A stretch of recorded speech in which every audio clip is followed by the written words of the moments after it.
మనిద్దరి మధ్యలో ఏ జన్మలో ఏ తీరని రుణం ఉందో, మరెందుకు ఇంతలో ఈ బంధనం ఇన్నింతలు పెరిగిందో, అమాయకమైన నీ చిన్నారి నవ్వును ఏ తల్లి కందో, ఇటే నీ దారి ఉందని నిన్ను ఏ సుడి గాలి పంపిందో.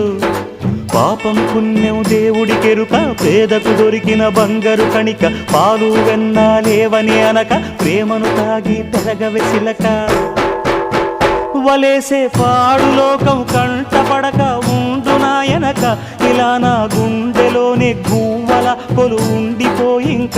ఇటే పోస్తే ఎమున్నైనా నిలేస్తానే, మరింక ఏ కీడు నీ వంక రాలేదు.